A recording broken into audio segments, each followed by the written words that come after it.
พอดีท่านสีไทยตาพออานันเดอร์เจ้าเนี่ยตายไปหลายปีผ่านซาแล้วอดซาเลียงลูกลอยสองล่าแก้วหลอกใหญ่มากคนที่หนึ่งนานาหายน้ำตาเป็นจาวันคนที่สองคือบัวแท้ในห่วมกันอุทธรทองปาดนี้ถึงเวลาแล้วเป็นจาวันสีอองเอ่ยเผยว่าจากเก่าต่างไปวาดเบาต่อผู้ชมลานขอกลับอีกครั้งนางเอกใบบ่อทันดังฝากความหวังกับแฟนๆตุกตัวแดนในคืนนี้จะเมื่อไปแล้วสี่โมงครึ่งพระคุณทาน10 นิ้วขอวอนวานทั้งสาธารณพี่น้องมาคอยจ้องถ่าเบิงลานสากแรกแห่งบ้านน้ำพาพัวเป็นพี่น้องมาพบกับเป็นจาวันสวมบทบาทการแสดงโดยนางเอกอัมมาลาวิเศษศิลป์มอบให้มวลม้วนในทองเรือหักเมียหลวงห่วงเมียน้อยเสื้อนับฟังกันหน่อย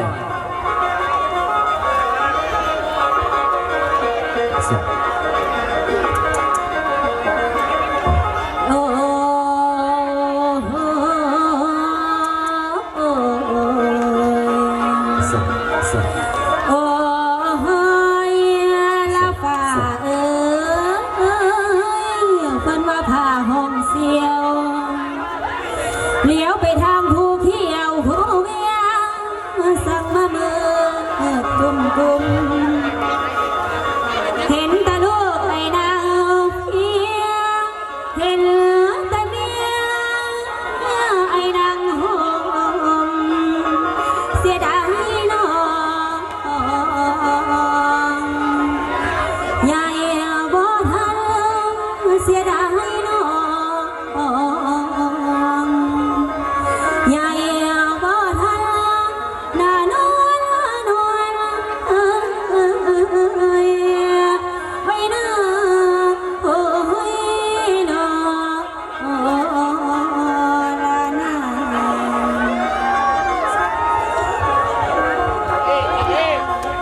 อันนี้ละแม่แม่นางขอทวนประวัติเฮานับแต่นางเป็นสาวบ่เคยขึ้นมาหอมมองบ่เคยเป็นน้องผู้เดินเวทีงานบอนแสดงจังว่าในมือนี้อาจารย์แต่งคนไปหาเอาลานมาฝึกฝนท่าละครเอามาเพิ่ม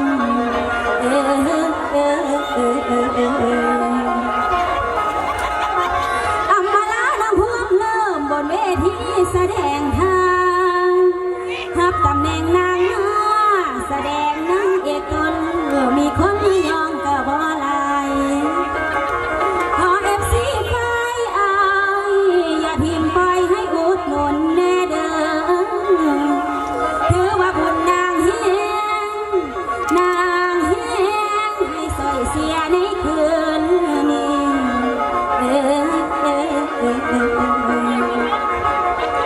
อาจารย์นั่งเขียนก่อนให้บอกว่าถึงหลักใสในคืนนี้อาศัยเพียงอามาลาหับหน้าเทียงนางเอกนักน้อยอยู่เลืองอาศัยอายเติมอาเนียนอาศัยอายเติมอาเนียนหน้าดาวแฟน ไปหาสู่แฟนเสียให้เองอันนี้ขอบใจเด้อแม่ขอบใจเด้อพี่อายเงินดวงหลายมาแจกให้พี่น้องโอ้ยหลานน้องได้เอวลำอายคอยเอ้ยเจ้าหน้าแต่กำที่ทินทั้งไก่ก็ไก่เมืองลาวอุ้ยเมืองลาวห่างไก่กันอยู่อายมีเงินโอ้ยอายมีเงินปัจจัยกวงหลายพันหลายสิบโอ้ยขน้อยสิจีบจะไว้กระเป๋าลอยบอกให้เสียมีแล้วบอกอายผู้ปอนน้อเงินให้มีแล้วบอกเมียสอนนอนน้ำคันปิดคูหรือว่าเจ้าผัวมีคู่สอน ขอให้ได้ดื้อมือนี้โอ้ยปีหน้าจะได้กายมือนี้ล้านลำโอ้ยในหานอาจารย์เขาเอ้ยเป็นผู้ก่อเพิ่นที่ต่อผู้ขามาลำไหมดอกเดียวมือนี้หลานที่ได้ก้าวย่อนพาโอ้ยหลานใช่ก้าวย่อนเมียได้จอนมามีลูกชายสองคนใหญ่มาดอกเพียงดำใส่คนงามเขาอยากมีเมียสอนนอนน้ำปิ่นคุ้มโดยอันนั้นไม่ปอนทางเครื่องไหวโดยเอาขอบใจเอื้อยคอยเอ้ยขั้นพระเจ้าขั้นพระลาวจอกนี่ขั้นพระลาวจอกนี่มันมีหลายดอกมีค่าเงินนั้นมา20,000 ดอกไว้อุ้ยทั้งขาเป็นส่วนนี้เอื้อยคอยเอ้ยเราจอกนี่ตำรวจกินกระจายกาสาวนากินได้ลูกทีคนผู้ดีนอจากเจ้าโอ้ยกินแล้วก็ตื่นงามนางมีและบ่ผัวสอนมีและบ่ผัวสอนนอนนำดอกปิ่นกูแสดงว่าบ่มีน้องเอ้ยคอยเอ้ยขั้นบ่มีครูสอนขอให้ได้ปีนี้ปีหน้าอย่าสีกายขอบใจหรือขั้นว่าเราจอกนี่น้องนี่ย่อโยกไข่โอ้ยตามใจเอ้ยบ่รังเกียจลาดังเอ้ยขั้นบ่มีครูสอนขอให้พี่อ้ายไปนอนกิ่งดอกกอมสองกินก็เด้อมอมน้องขอโทษกินก็เด้อโอเคเลยโอ้ยโอ้ยเหล่าเจ้าขึ้นมานวดแทนขึ้นมาปลุกเลยนะลาดังเอ้ยขอขอบใจก็เด้อน้องสองคนเฮาจะได้ห่างก่อนจะได้พักคางให้ไปหาพี่อ้ายหลังเวทีก่อนสิกลับสู่โองอุตากินสถานเมื่อนี้เนาะบางสิมาค่อยขาป่าข้าลูกของพ่อข้าลงมือไปสนอลูกแก้วโอ้ยสมปองน้อยแม่นละอยู่ใส่ดอกคำโอ้ยน้องโอ้ยน้องโอ้ยน้องเอ้ยโอ้ยน้องพี่น้องเอ้ยคอยนั้นเป็นเนี่ยบ่ายเนี่ยนั้นตายดีจ้าดั้งแต่ลูกหน่อยๆสองล่าลาเกิดดอมลูกของเขาแต่ละมือขึ้นมาหาพอเขตยังได้ลูกได้เมียป้ามันไปใส่มือนี่คอยอกใจร้ายหลายเพราะว่าเขาพ่วงเงาเป็นคนพ่วทุกอย่างปากมองมือนี่สิลังคอยลูกไส้ก่อนนะบุกก่อนนะไปลาสปองมาไปเฮ้ยดูมาเลยเด้อโอ้ยพอเดี๋ยวไปอยู่ พี่พออยู่บ่เนาะพอโอ้ยหลาสบายดีพ่อวิ่งเป็นแต่หักแต่เพลแต่งเนื้อแต่งตัวไม่ต้องต้องถึงงดงามเมื่อได้มาหาพรแต่เศร้าลูกเราไปใส่เขาจะใครว่าจ่าโตเพราะว่าเดี๋ยวนี้ที่ไปใส่ข้าวล้มคือจะสีแล้วพอบอกสีทองที่แม่บักหลาคือจะสีมาบ่ต้องอายพอก็ได้ดอกว่าเป็นใส่ใบก็ได้ทองละคือจังสีแล้วพอลูกทั้งสองคนนี่ยังไปดงไปปลาไปหาล่าสัตว์ล่าเนื้อและอีกอย่างหนึ่งเนี่ยไอ้ของเขานี่เพื่อจะได้เมียเสด็จพอลาสวอดังไรเอาสิไปหาให้ผู้ใดได้หนึ่งบอกไอ้คนหูโลดอายเศร้าบ้านตรงนี้ว่าจะเป็นเมียยังไงคือไผ่ยังไงกับไผ่บอกพอมาเดี๋ยวนี้ขั้นจะได้เดี๋ยวนี้พอบ่มีเงินสิไปแต่งแพงหลายล้านหลายลอยเสียเอาใส่ท้องลูกหน่อยไปเอาเนี่ยสอนดังใจพอนั่นน่ะอยากห้ามลูกไว้ลูกนั้นเสียเอาไปหักไปนั่นน่ะก็จะสีละพอลูกมีหักมากตั้งแต่เล็กแต่หน่อยคนละพอมีผู้หญิงคนหนึ่งชื่อว่าใบ เป็นเบญจวรรณพอ อีเบนจวัน พอคือว่าจังสั่นวะเนี่ย อีเบนจวันลูกของบักอันมุนนี่หันบ่ แม่นแล้วพอ หยุดก่อนสลับอีเบนจวันเป็นลูกของบักบุญนี่พอต้องขัดใจของเจ้า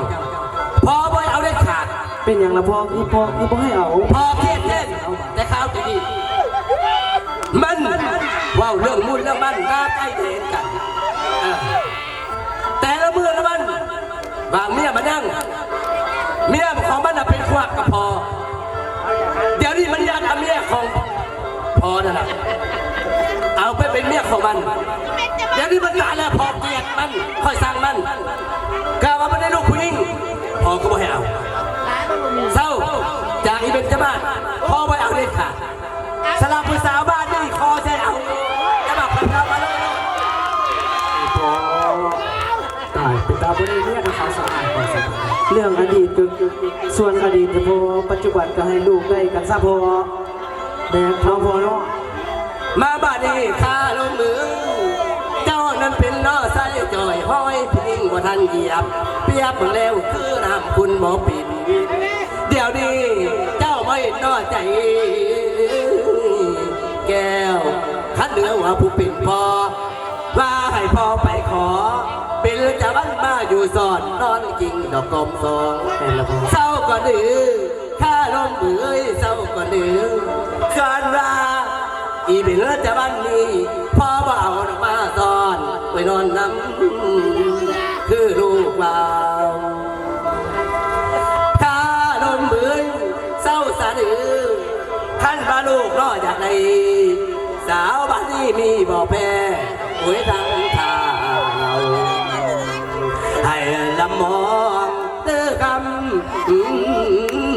โอ้ยน้อง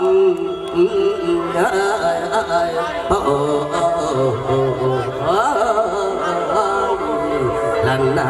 ลันนาจังสันละคำพอหามเด็ดขาดบ่ให้ไปใกล้บ้านนาด้านบ้านบักกุฎนี่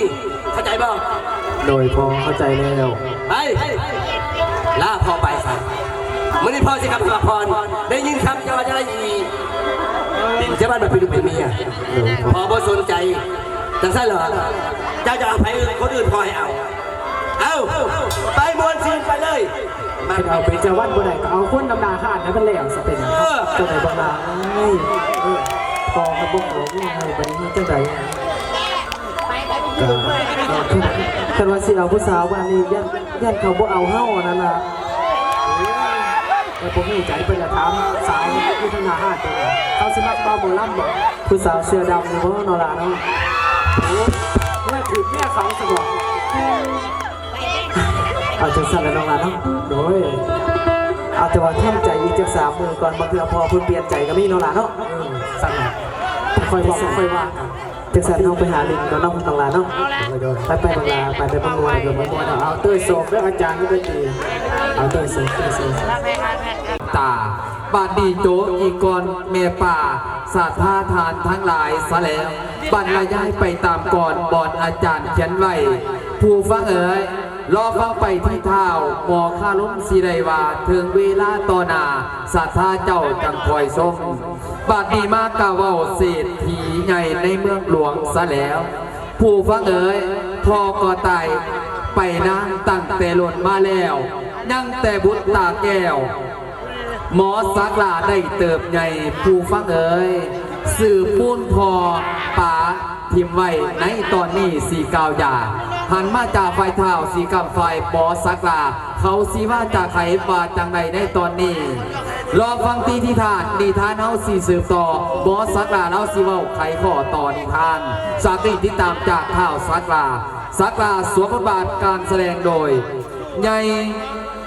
สีกระดาบอกไผ่บอลม้วนพี่น้องเป็นเศรษฐีสักดา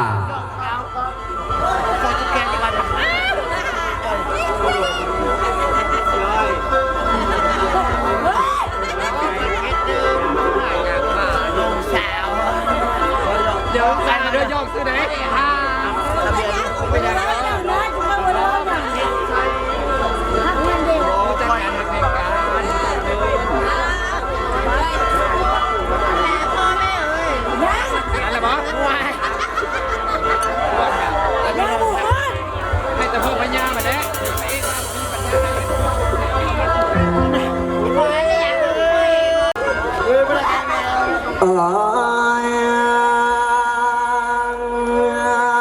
โอ้ยละฟ้าเอ้ยฟ้าห้องยง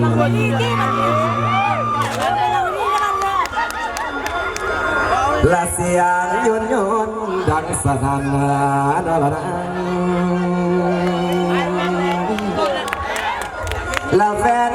เอ้ยมาพ่อสาวเสือดำสั่งมางามแค่ละน้อง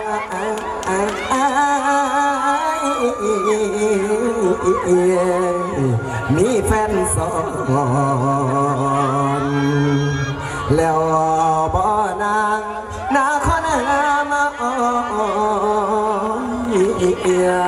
โอ้ยน้อโอ้ยน้อ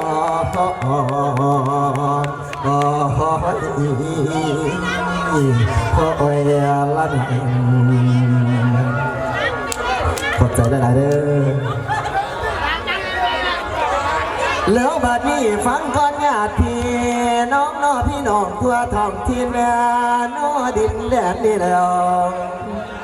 ละฟังเสียงลำเสียงแคนโอ้โหแกนมูนน้ำมันเขาละหมอละดอกเด้อกกเงาของเราเขาที่มีค่ายังคู่ดินคู่ฝากไว้มาตั้งแต่ปฐมเลิกบัดนี้ผู้ฟังเอ้ยยังบ่เลิกบ่ลงนอบ่ลมสมสารหลายปีนี้แล้วละทั้งหมอลำก็ยังมีโอ้โหเด่นดี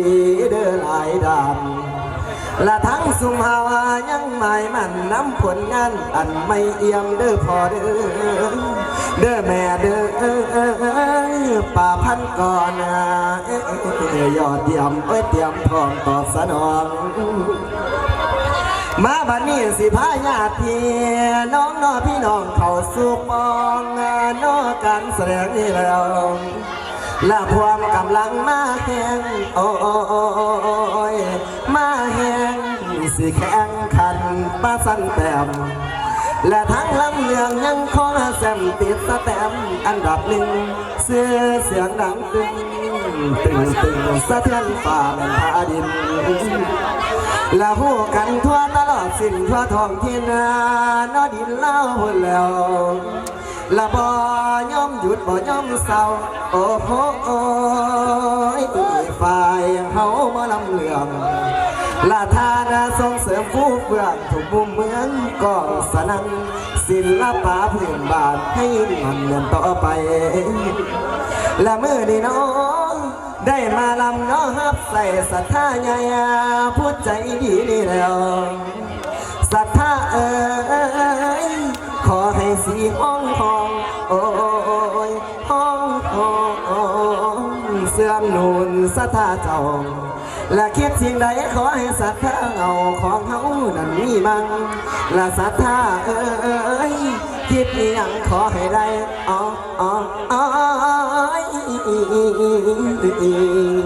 สมใจเจ้าสู่ประการนาคนงามโอ้ยน้อโอ้ยน้อขอ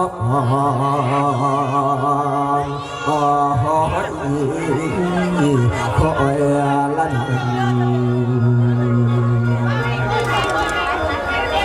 สาธุสิบเดือนเร็วใส่เก่าปนน้อมนอมเนื้อเสียงขอกับเพื่อนคนฟังผู้นั่งทำในคืนนี้ขอบใจได้พี่ชายได้เสียงบดีอาภัยให้บอลพิษใจยาฟาวดาได้พี่น้องเลยหมายถึงตัวภูขาบอลท่านกาแกนแข็งนักแสดงรุ่นหน่อยสมองบอสดใสกับอภัยหลายๆหางมาเผื่อพิพังยาฟาวจริงจังเบาค่อยฟังเอามามวนมาสอสดับเนาะขอสั้นๆพี่น้องผมมาจองไอเซียสมมติน้ำของขาหมอสักการนั้นเป็นซื้อพี่น้องเลยพอกับแม่ตายป้าตั้งแต่ทางนั่งหน่อยป้าจะมุ่นอะไรข่าวเลยสืบไปเมื่อนี้ก่อนอีพ่อสิตายอีพ่อกระซังไว้ว่านี่เซียวซื้อบุญนี่มาเพื่อนได้สายยืมเงินอีพ่อไปแล้วก็ให้คำมันสัญญาว่าถ้าว่าสักดาใหญ่มากให้ไปเอาลูกสาวเพื่อนมาเป็นนั่งลูกนั่งเมียมื่อนี้สักดาสิไปท่องสัญญาก่อนสิไปท่องสัญญากับสิยอมใจก่อนยานบกาขอบใจหลายๆด้วย ผู้นี้ที่ซื้อเป็นจมาศนะจะมาก็พอดีล่ะเพิ่นไม่เรียกเพิ่นให้คอยไปเอานางสาวเบญจวรรณมาเป็นเมียบ่เป็นเจ้าดิโอ้ยเด้อพ่อเฒ่าเด้อขออนุญาตเด้อครับสัน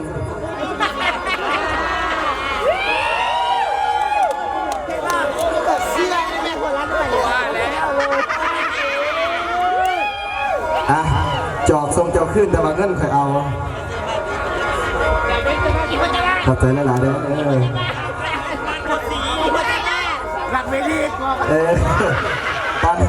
ตอนสมัยเป็นบ้าสมัยกับไปจีบสาวน้ำกันนี่แหละอันนี้เซี่ยวเก่าอาจารย์ไปทั้งมักเนี่ยเขาของวีรพงษ์วงศิลป์เป็นขอมาตั้งแต่ตอนขึ้นลำซิ่งเป็นจ้า